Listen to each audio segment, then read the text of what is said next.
And we're back. It's InfoWars Nightly News. Thank you for joining us. This next story ties into a whole bunch of really important issues. It shows what one individual can do when they take action. Sometimes in just a few days, they can have one of the biggest stories in the United States and in the Western world by simply speaking out against groups and organizations that are promoting less freedom, and in this case, namely on the internet. And it also helps illustrate the type of attempts that we see out there to shut down the freedom that we have seen on the internet. In fact, we have an article here from just a few weeks ago where the 80 inventors of the internet, not Al Gore claiming he invented it, but the actual inventors of the internet on record, Nobel Prize winners, you name it, coming out and saying the SOPA bill is the end of the internet as we know it. And we've already gone over what it does, the different ways it attacks freedom of speech, shutting down your websites without court orders, delisting orders, you name it. Here's a quote. Censorship of the internet infrastructure will invariably cause network errors and security problems. And they go on to say this is the communist Chinese and Iran model that is being set up here in the United States. And when he called into the show today, he sounded credible, but I had to go actually look it up for myself. And sure enough, his email, his handles, it matches the original Reddit post that's credited by Fox News, Associated Press, and Ars Technica, and others. He'll just go by Frederick because he has a successful internet IT consulting company. We'll just leave it at that. Frederick went and posted on Reddit and on other sites that he was tired of it, that GoDaddy was supporting the SOPA bill when almost no one else is. They even got copyright trolls in the news I saw today saying this will kill free speech and won't even help shut down copyright violation. And so he went after him. And here we are 3 weeks later. I've seen numbers as high as 100,000 people that have left or didn't sign up with one of the biggest domain registrars, GoDaddy. But what's important here, and he'll tell you the story, but I'm just giving you a boil down synopsis here, was at first they're like, we don't care, do whatever you want. Very quickly, within a matter of days, as tens of thousands left, something happened. They said, okay, we won't support it now. But the exodus continues. So it's an example of a David versus Goliath. Now, Frederick didn't just put out the emails and the Facebook and the Twitter and the Reddit. He also helped himself, hundreds and hundreds of people over the next few days, begin the initial exodus. So it's another example of the corporate Borg always telling you don't have power. When the system starts violating your rights, or you see different groups doing things like this, you simply need to speak out. Your voice is powerful. If it wasn't, they wouldn't have all these sock puppet programs posing as humans. They wouldn't have all these PR firms manufacturing consent, to use a Noam Chomsky term.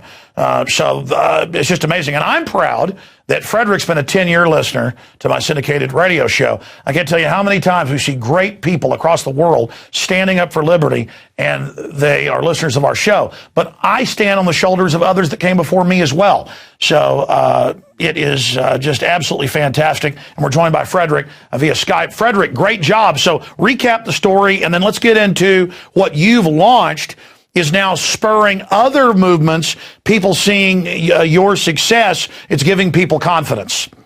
Yeah, it was really a chain of events. And before we get into it, I just want to stop and say that I may have lit the match, but Reddit, the community, and the people as a whole were really the ones that brought this about. But it was just one person that planted the idea that it just kind of picked up and took off like yeah, no, you were the first person to knock over the domino. There was one guy who said slavery was wrong thousands of years ago, and then it took until the last 300 to start eradicating it. But I mean, my point is, it's an example of other people out there like you believing that they have power and knowing they have power. Yeah, and you know, the thing about it too is they really got under my skin because I've given them thousands of dollars of business over the years, and I was almost betrayed when I saw that they were the only internet company on that list that supported this bill. And when I called, I got a very blasé response, and it was, we don't care, and have a nice day. And I transferred my domains out, and I put the idea out there and said, hey, we should make December 29th a day where we all move our domains. And what ended up happening was people didn't wait for the day. They just started doing it immediately. And people came into the community, started asking questions. I was there helping them, but many, many other people took the call to help as well. And even some of the other registrars took opportunity and came in and started offering deals for people that were coming off of GoDaddy, and made public statements that they would never support this kind of legislation. And then once that happened, some big names came out. The founder of Wikipedia said that he was going to pull his domains away from GoDaddy. The guy who started the cat movement, he has over 1,000 domains. He said he was going to pull his. Even Ashton Kutcher got on Twitter and started tweeting about it, and he's got 9 million people that follow him. And before all that happened, GoDaddy came out in their very arrogant fashion and said, listen, we got a few emails. The boycott isn't really hurting our bottom line, or, I'm paraphrasing, but something to that effect. And Ars Technica posted it, and it was like throwing kerosene on the fire. All of a sudden, everyone was like, oh, okay, so you don't think we can have an impact? And everyone just, came together as a group and started pushing it out. And one of the things that bothers me today now is we have somebody like Lamar Smith, who started this bill, coming out and saying that, oh, well, it's a very small amount of people and they don't really have any impact and there's no legitimacy to what they're saying. I watched the House Judiciary Committee. I watched this guy try to ramrod the bill through before Christmas time. And as I watched, I just got more and more angry. And I know that it's a technical issue. Most people don't understand the content, but if Facebook and Google and all these other big media, or all these other big companies, do a blackout as they're threatening, they're going to wake a lot of people up. And I don't know, personally, I think you got the movie industry and the recording industry feeding Congress all of this money, and you don't really have the tech companies lobbying. So, well, that's because the recording industry is trying to use a hammer to arrange some roses, or they're trying to use a hammer to change a record, on a turntable. They're smashing everything up. It's like the last senator, he's dead now, with Stevens out of Alaska, saying the internet's a bunch of tubes.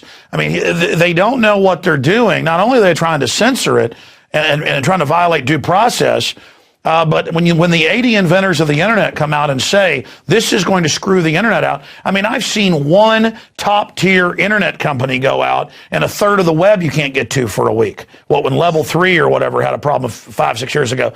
I mean, this is going to absolutely hammer the internet like a bull in a china shop. And yeah, when Google and Yahoo and all these establishment groups come out and say it's horrible, people better know this is super bad. Yeah, there's a couple things I want to note too. I don't know anybody who's come out and said, yeah, I'm for piracy and stealing. None of these groups want to see intellectual property stolen. In fact, if you look at Google, I think in the past year they had 5 million plus DCMA takedown requests, and their average response time was a few hours. How could you ask them to do any better than they're doing now? And this bill would basically make a 13-year-old on YouTube singing their favorite song a criminal, and it's too much. And you don't have the due process. That's the other big one, is that it's just all rammed through as a way to censor. It'll be selectively enforced. It's a nightmare. It's the Patriot Act of the internet. It's one of the two. The other one, and I think it's important that we don't forget about it, because I know that SOPA is getting a lot of attention, but the Protect IP Act is already in the Senate. So, I don't just, go and encourage boycotts and go after the people that are supporting it. I do call senators, I do write letters, I do write emails, and, a lot of the times it might sound like it's going on deaf ears. But if you continually call and you bombard their phones and you get enough people to do it, you will catch their attention. Well, I know you've been following this, Frederick, really closely. Where is the SOPA bill right now? Where's the IP Act, the Intellectual Property Act as well? Because I'm told it's on a knife's edge which way it's going to go. Yeah, it really is. The SOPA, last time I checked, it was in the Judiciary Committee, was trying to bring it forward, and they keep on quoting that they need to get the nerds in there to talk about it, which, I don't really think is a great term to use. But you know, here's one point I want to make. You know, my grandmother's in her 60s, and she barely understands the internet. And the average age in Congress is around 60. And when you listen to these people talk about the bill that's in front of them, they don't understand what they're doing. They have no clue. And the definitions that they're using, they use them wrong many times, and they have no idea what they're talking about. There are a few senators that were out there. There was a Democrat from California that was asking for, you know, let's bring in a couple third parties, let's bring in some experts to testify on it. But the Protect IP Act is much further along in the Senate, and to tell you the truth, I haven't checked on it, but I think somewhere around January 22nd or something, they're coming back into. Sure. Let me expand on this. It came out a year ago that Obama has already agreed to sign on to the, quote, secret international copyright treaty, which basically mirrors SOPA. So this is global. This is affecting everybody. It's a plan. You're right. They don't fully understand it.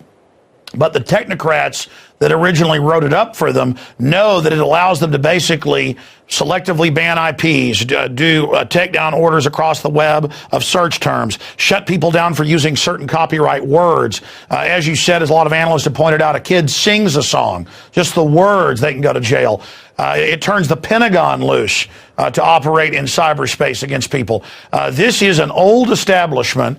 And I know a lot of, I mean, I have an IT operation. I mean, it's 90%, you know, internet based and delivered. We're on a bunch of AM and FMs, but it's all originally around the internet. And I've been here doing this 16, 17 years. I have a bunch of IT people. I try to study it, and I know nothing compared to an IT person. I mean, I'm an idiot.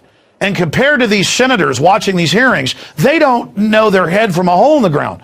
I mean, they don't know a bit and a byte, you know, from kibbles and bits. I mean, they have no idea, and that's allowing the recording industry and you know, the old media that's threatened by the new media to try to bring a new dark age in over the web. Now, I want to get your take on that, but then I want to expand into how your move that inspired so many others is now leading to a chain reaction of others becoming empowered and standing up against other arrogant companies.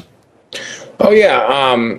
Almost immediately after, they're in the same Reddit community, they started looking and they started evaluating what representatives would support this bill and how can we support their opposition. Unfortunately, Lamar Smith in the district that he's in Texas, he's considered almost untouchable. Nobody's going to beat him because there's a lot of old time, you know, good old boys down there that support anything the guy does. But they have started selectively picking out candidates that they said, oh, well, we're going to money bomb your opponents and we're going to make an impact. And it was really like a realization that they have an effect.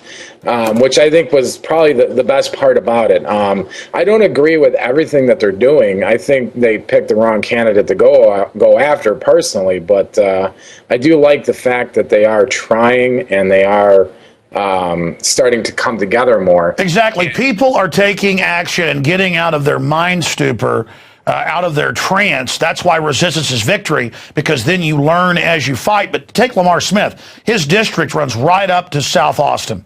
And I know him well. He always poses as this libertarian conservative. Nightmare legislation flows continually. He's one of the people the establishment goes to bring in really nasty bills. And I know there are some folks locally who are actually planning on running against him. And so some really exciting things are starting to happen. Again, please continue with your overall view of where this is going after you finish on other things that are being inspired by what you and others have done.